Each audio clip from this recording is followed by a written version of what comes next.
자, 설교 제목 한번 해봅니다. 기독교 신앙은 초점이 잘 맞아야 합니다.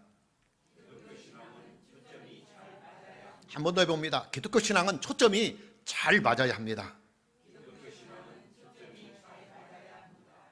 오늘의 본문 말씀은 사사기에 나오는 마지막 사사인 삼손의 잉태의 과정을 말씀하고 있는 내용입니다. 삼손은 너무나 유명한 사람입니다. 삼손에 대한 스토리는 기독교 영화의 단골 메뉴이기도 합니다. 해마다 성탄절이 되면 TV에서 기독교 고전 영화들이 방영이 많이 되는데 제1위가 십계라는 영화요, 또 제2위가 삼손과 드릴라라고 하는 영화입니다. 삼손 하면 연상이 되는 일들이 두 가지가 있어요. 첫째는 삼손의 긴 머리카락이요, 두 번째는 아름다운 여인인 드릴라라고 하는 여인입니다. 삼손의 긴 머리카락과 그리고 드릴라라고 하는 이 여인은 주일학교 어린이들도 다 알고 있어요. 삼손은 이스라엘 자손들의 신앙과 삶이 최악의 상태에 놓여 있을 때 태어난 사람입니다.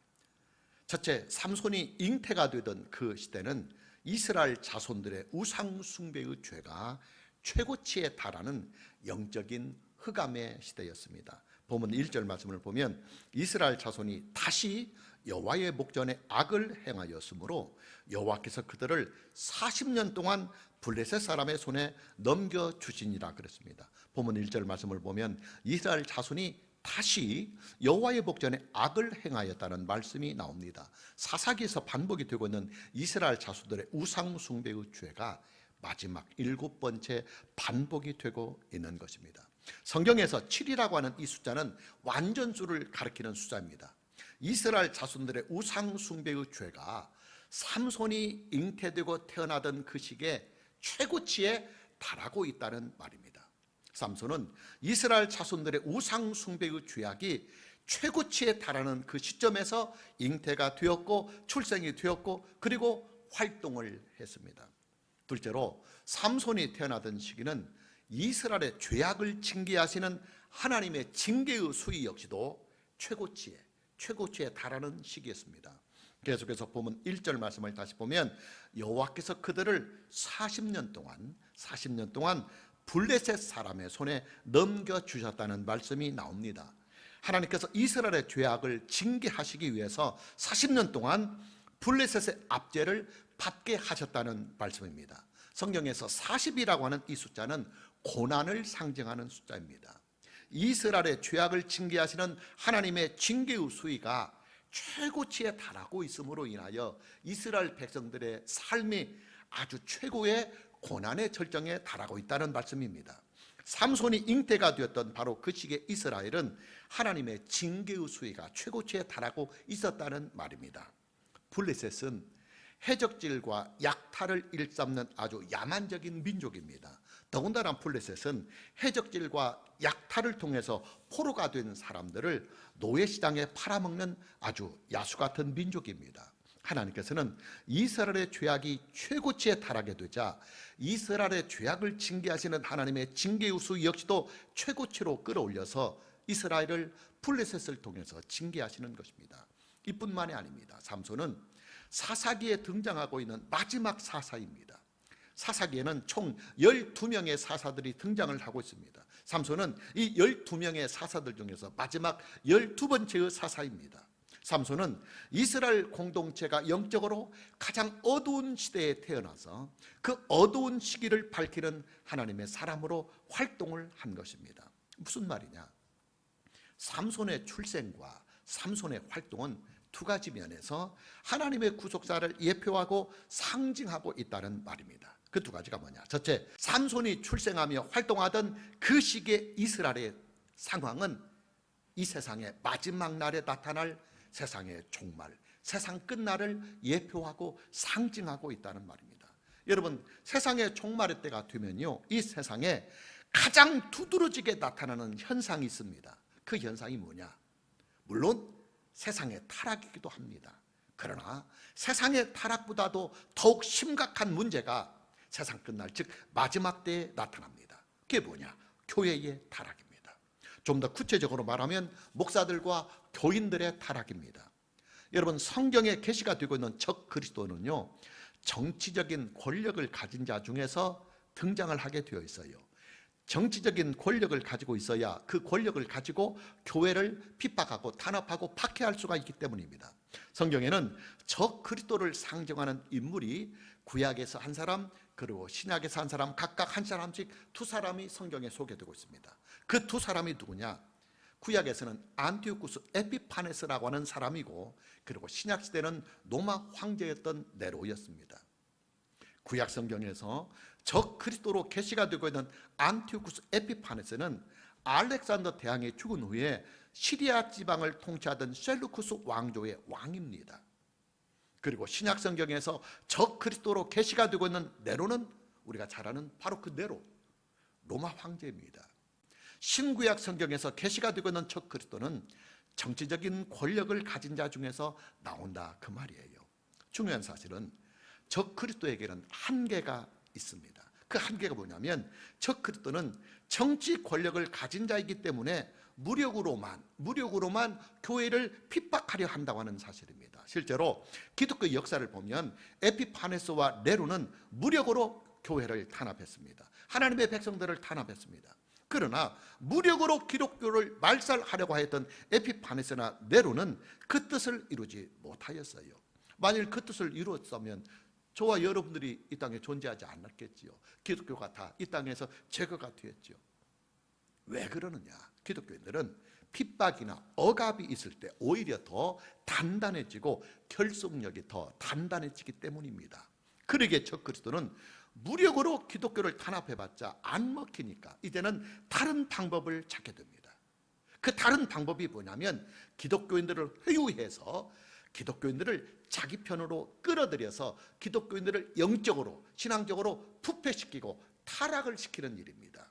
자, 이런 회유의 방법을 사용하려면 당연히 적 그리스도를 도와서 기독교인들을 회유할 수 있는 인물이 있어야 합니다. 왜냐하면 적 그리스도는 정치적인 사람이기 때문에 교회를 몰라요, 신앙을 몰라요, 기독교를 몰라요. 그러니까 그가 기독교를 알아야 회유를 할 수 있는데, 그런 정치적인 권력을 가진 자이기 때문에 기독교를 잘 몰라요. 그렇기 때문에 기독교인들을 회유하려면 적 그리스도를 도와서 교회를 신앙적으로 회유해서 그 회유한 그 능력을 가지고 교회를 타락시킬 수 있는 매개체, 중개자가 필요합니다.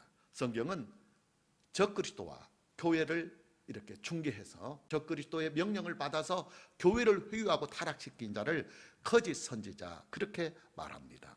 그러기에 거짓 선지자들은 반드시 기독교 안에서 나오게 되어 있습니다.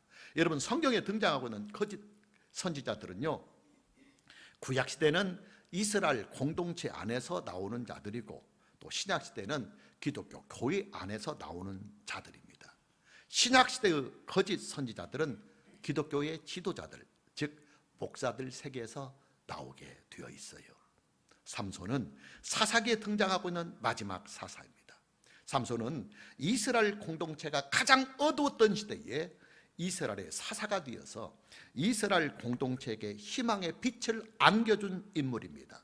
물론 삼손은 완전하지 못했습니다. 그는 나중에 드릴라라고 하는 여인의 유혹에 빠져서 나실인의 서약을 어기고 나락으로 떨어지고 맙니다. 그럼에도 불구하고 삼손은 신약 성경이 보증하고 있는 믿음의 사람이고 믿음의 영웅이었습니다. 신약 성경은 히브리서 11장에서 믿음의 영웅들을 쭉 소개하면서 삼손의 이름을 분명하게 기록하고 있습니다. 우리가 참고구절로 히브리서 11장 32절 말씀을 보면, 내가 무슨 말을 더 하리요? 기드온, 바락, 삼손, 입다, 다윗 및 사무엘과 선지자다 이를 말하려면 내게 시간이 부족하리로다. 삼손의 활약은 신약 시대에 나타날 메시아의 사역, 그리스도의 사역을 예표하고 상징하고 있습니다. 삼손은 초인적인 힘을 가지고 혼자서 블레셋 모든 사람들을 혼자서 상대한 사람입니다. 삼손의 이런 사역은 예수님의 메시아의 사역을 예표하고 상징하고 있습니다. 예수님께서는 암흑 시대의 이 세계에 오셔서 홀로 하나님의 구속사의 길을 걸어가셨습니다. 삼손은 신약 시대에 나타날 메시아의 사역을 미리 보여주는 상징성을 가지고 있기 때문에 그가 잉태할 때부터 하나님의 특별하신 섭리 안에서 잉태가 되게 됩니다. 첫째, 삼손은 하나님의 사자가 수태의 고지, 수태의 알림을 통해서 잉태가 되었습니다. 본문 2절 말씀을 보면 소라 땅에 단 지파의 가족 중에 마누아라 이름하는 자가 있더라. 그의 아내가 임신하지 못하므로 출산하지 못하더니 그랬습니다. 삼손의 어머니는 불임증이 있는 여인이었습니다. 그녀는 결혼을 해서 출산의 경험이 전혀 없는 여인이었습니다. 그런 그녀에게 어느 날 하나님의 사자가 나타나서 수태의 소식을, 임신의 소식을 알려줍니다. 본문 3절 말씀을 보면 여호와의 사자가 그 여인에게 나타나서 그에게 이르시되 보라, 네가 본래 임신하지 못함으로 출산하지 못하였으나 이제 임신하여 아들을 낳으리니. 본문 3절 말씀을 보면 여호와의 사자가 그 여인에게 나타나서 그에게 이르시되 보라, 네가 본래 임신하지 못함으로 출산하지 못하였으나 이제 임신하여 아들을 낳으리라고 말씀하고 있습니다. 여호와의 사자가 삼손의 어머니에게 수태의 고지, 즉 임신의 소식을 알리는 말씀입니다. 삼손의 잉태는 임신이 불가능한 삼손의 어머니에게 하나님의 사자가 나타나서 수태의 고지를 통하여 잉태가 된 사람입니다.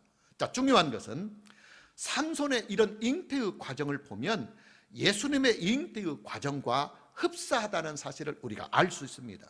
우리가 참고절로 누가복음 1장 31절 말씀을 보면 보라, 네가 잉태하여 아들을 낳으리니 그 이름을 예수라 하라. 누가복음 1장 31절 말씀을 보면 천사장 가브리엘이 처녀인 마리에게 나타나서 예수님의 수태를 고지하는 말씀입니다.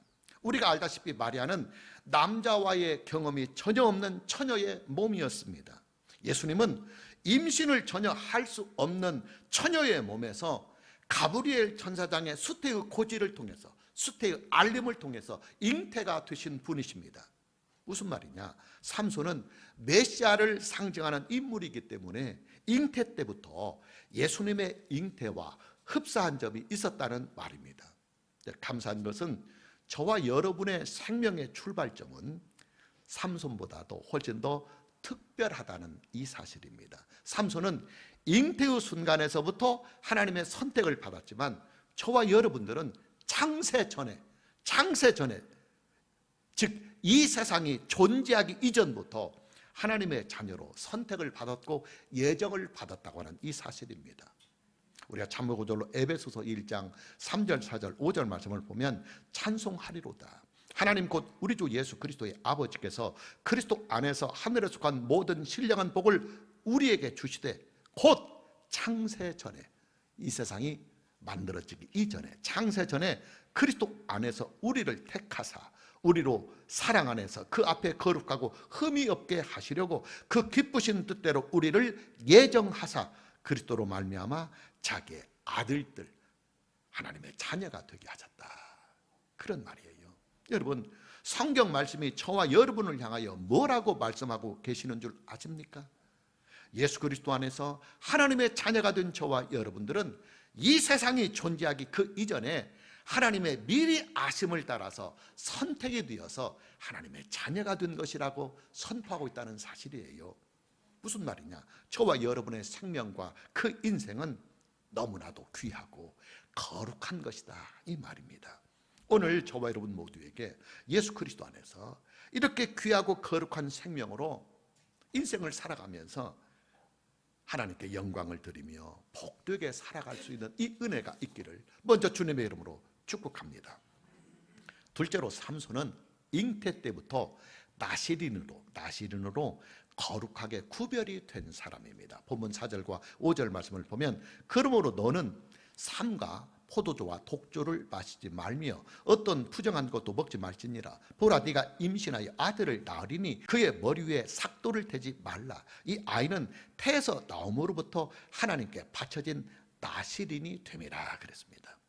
삼손의 수태를 고지한 하나님의 사자는 삼손의 어머니에게 주의사항을 알려줍니다. 그 주의사항이 뭐냐? 첫째, 삼손을 잉태해서 출산을 할 그때까지 너는 포도주와 독주를 마셔서는 안 되며 또 어떤 부정한 것도 먹어서는 안 된다 하는 주의사항입니다. 그리고 둘째, 출산을 한 이후에도 이 아이의 머리 위에 삭도를 대지 마라, 머리카락을 자르지 말라, 있는 머리를 그대로 두라는 명령입니다. 왜 그래야만 하느냐? 삼손은 잉태 때부터 하나님께 특별하게 바쳐진 거룩한 나실인이기 때문입니다. 나실인이란 하나님께 바쳐진 구별된 사람을 말합니다. 삼손은 잉태의 순간부터 그의 모든 생명과 인생이 전적으로 하나님께 거룩하게 바쳐진 사람이다, 그 말이에요. 여러분, 삼손은요 엄청난 괴력을 가지고 있는 사람입니다. 삼손은 맨손으로 사자의 배를 갈라 죽이기도 하고 나귀의 턱뼈 하나로 1000명의 블레셋 사람들과 싸워서 그들을 다 죽일 정도로 힘이 장사였던 사람입니다. 삼손의 그런 힘이 어디에서 나왔느냐? 형식적으로 볼 때는 그의 머리카락에서부터 나왔습니다. 삼손은 그의 머리카락에 삭도를 대지 아니하는 한 언제나 항상들 하나님께서 그에게 주시는 초인적인 힘을 잃지 아니하였습니다. 중요한 것은 삼손의 그 초인적인 힘과 그의 머리카락이 가지고 있는 연관성입니다. 여러분, 삼손이 머리에 삭도를 대지 아니하고 머리를 있는 그대로 기르는 데에는요 그만한 이유가 있어요. 그 이유가 뭐냐면 나실인의 규약 때문입니다. 나실인의 서약이 완료가 될 때까지 머리에 삭도를 대서는 안 된다고 하는 규약이 나실인의 규약에 있습니다. 그렇다면 여러분, 삼손의 초인적인 힘은 어디에서부터 나오는 것일까요? 그의 나실인의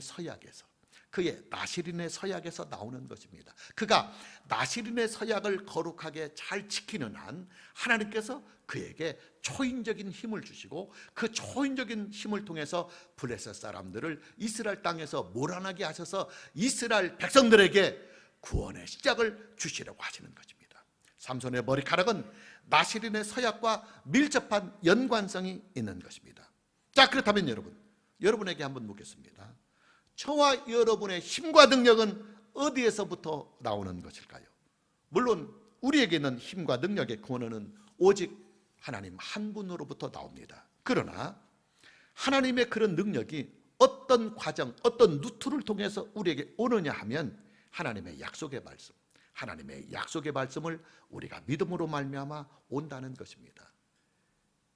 삼손의 그 초인적인 능력과 힘이 나실인의 서약, 즉 하나님의 말씀을 잘 지킴으로 말미암아 오는 것처럼 저와 여러분들의 영적인 힘과 하나님의 자녀로 세상을 등이 이기며 살아갈 수 있는 그 능력이 어디에서 오느냐면 하나님의 기록된 말씀인 성경을 우리가 믿음으로 말미암아 그 믿음을 통해서 하나님의 능력이 우리에게 온다, 그 말이에요.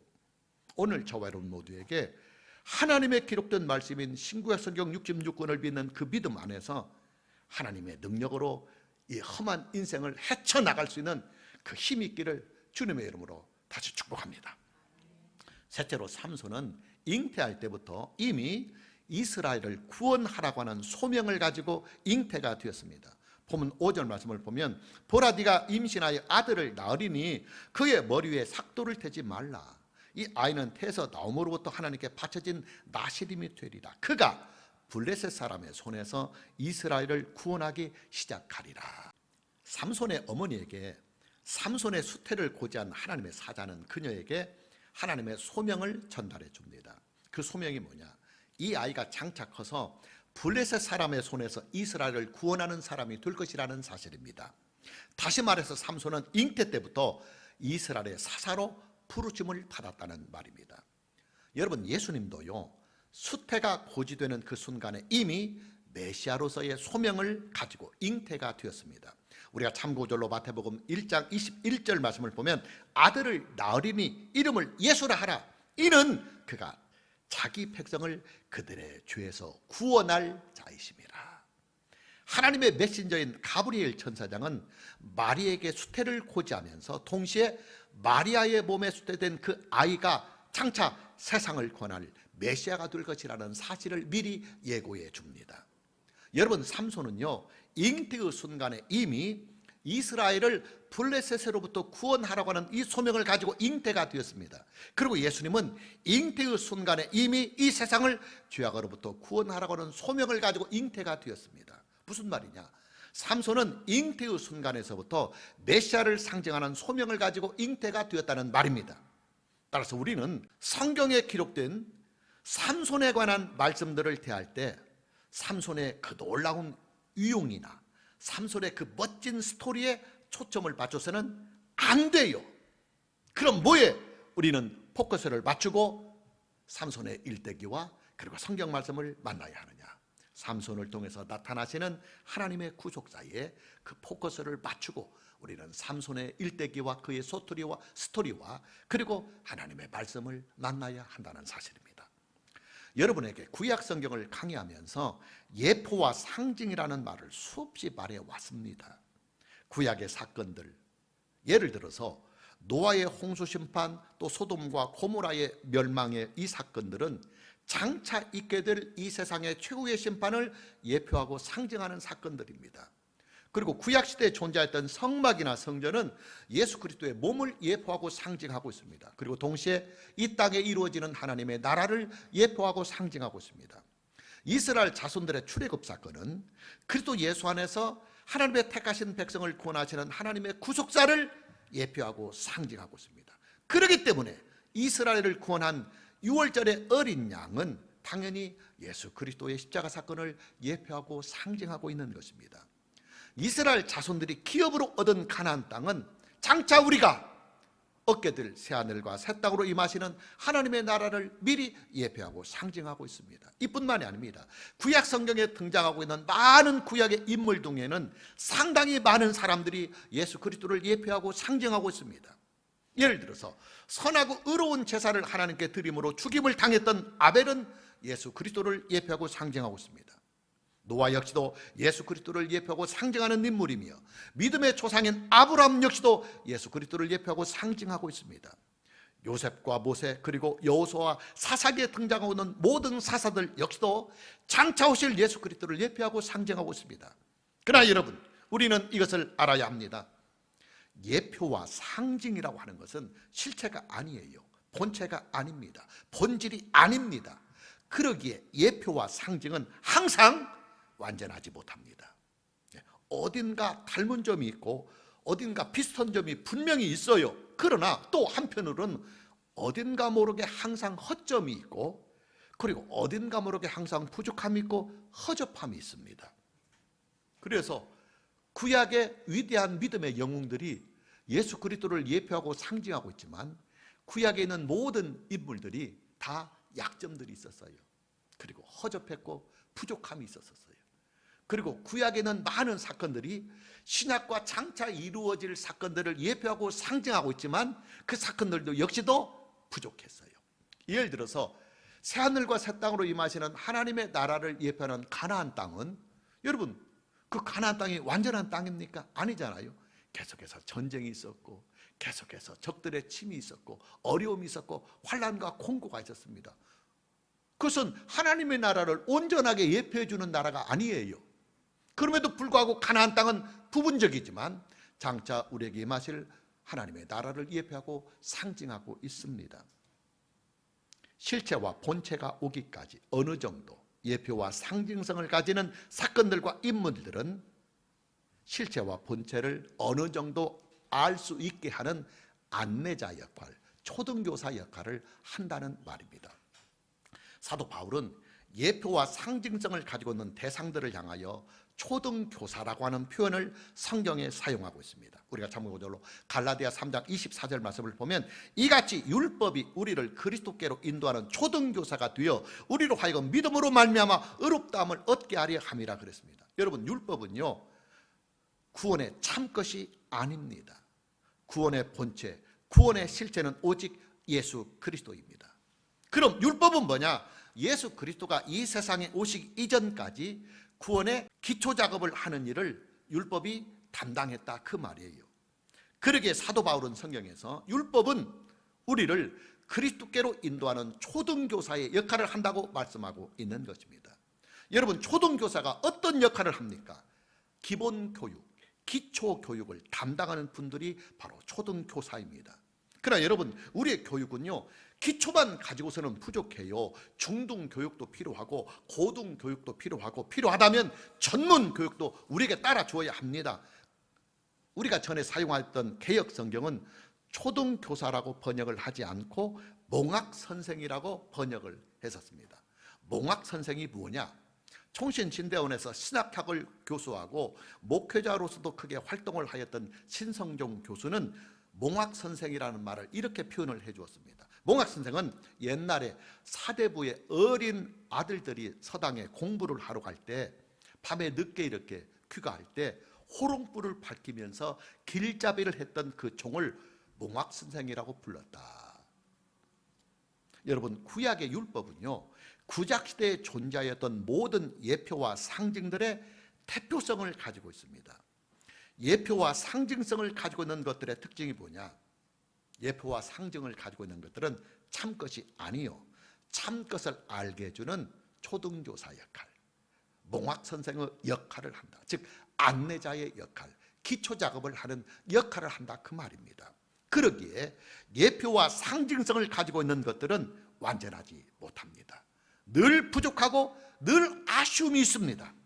오늘의 본문 말씀에 소개되고 있는 삼손 역시도 예수 그리스도를 예표하고 상징을 하고 있습니다마는, 그러나 어딘가 모르게 부족하고 항상 아쉽고 안타깝게 한 부분들이 상당히 있습니다. 예를 들어서 삼손은 이스라엘의 사사가 되어서 활동을 하던 중에 드릴라라고 하는 여인의 유혹에 빠져들어서 그녀가 놓은 덫에 걸려서 결국 두 눈이 다 뽑혀지고 큰달하게 떨어지게 됩니다. 이게 바로 예표와 상징성을 가지고 인물들, 사건들의 한계라는 말입니다. 그럼 결론은 뭐냐? 우리가 성경을 만날 때, 우리가 성경을 볼 때 사건이나 인물의 포커스를 맞춰서는 안 돼요. 삼손이 위대하고 기드온이 위대하고 모세가 위대하고 여호수아가 위대하지만 우리는 그들의 인물의 포커스를 맞춰서는 안 되고, 그리고 어떤 사건 그 자체에 포커스를 맞춰서는 안 됩니다. 그럼 무엇에 우리의 포커스를 맞춰야 하느냐? 예수 그리스도 안에서 세상을 구원하시는 하나님의 구속사에 그 포커스를 맞춰야 한다는 말입니다. 구약 성경이 예표하고 있는 그 사건을 통하여 말하고자 하시는 중점, 즉 예수 그리스도 안에서 세상을 구원하시는 하나님의 구속사를 우리는 구약의 예표와 상징성을 나타내는 사건을 통해서 봐야 하고, 구약의 예수 그리스도를 예표하고 상징하는 수많은 믿음의 영웅들을 통하여 우리는 그 안에서 예수 그리스도를 바라볼 줄 아는 시야가 열려야 된다, 그 말이에요. 자, 마무리합니다. 여러분, 신구약 성경 66권은요 하나님의 구속의 계시요 또 하나님의 구속의 말씀입니다. 그 구속의 계시와 구속의 실체가 뭐냐면 오직 예수 그리스도입니다. 구약 성경은 장차 오실 예수 그리스도를 우리에게 소개하는 하나님의 구속의 계시요 말씀이며, 또 신약 성경은 우리에게 오신 예수 그리스도를 우리에게 소개하고 있는 하나님의 구속의 계시와 말씀입니다. 따라서 우리는 성경 말씀을 대할 때 항상이에요, 늘 성경 말씀을 통해서 성경 말씀의 주체이신, 본체이신, 실체이신, 본질이신 하나님의 구속사의 본질이신 예수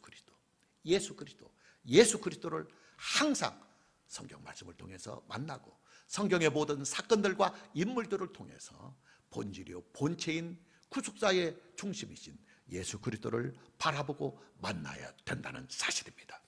오늘 저와 여러분 모두에게 신구약 성경 66권의 말씀을 통해서 오직 예수 그리스도를 충만하게 만나고 경험하는 이 은혜가 있기를 주님의 이름으로 축복합니다. 찬양합니다.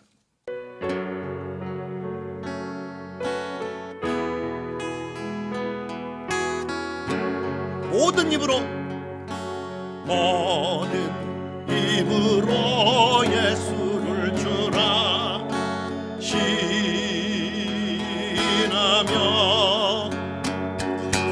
모두 엎드려 예수님 앞에 모든 입으로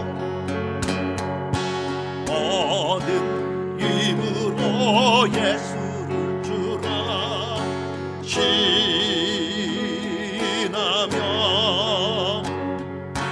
모두 엎드려 예수님 앞에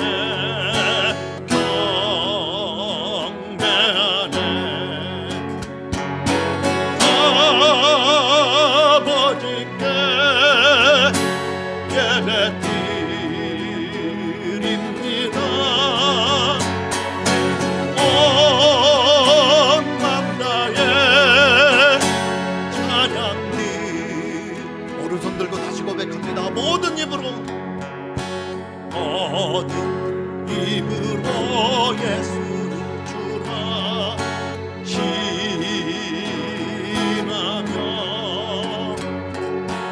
모두 엎드려 예수님 앞에 모든 힘으로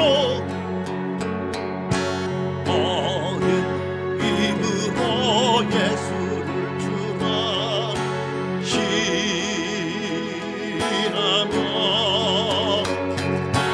모두 엎드려 예수님 앞에 두 손 높이 들고 아버지께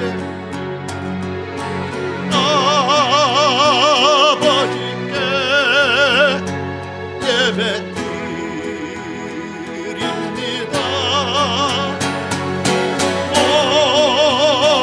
맘 다해 찬양이 다시 고백합니다. 모든 입으로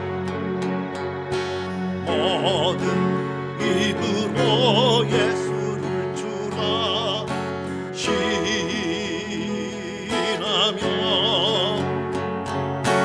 모두 엎드려 예수님 앞에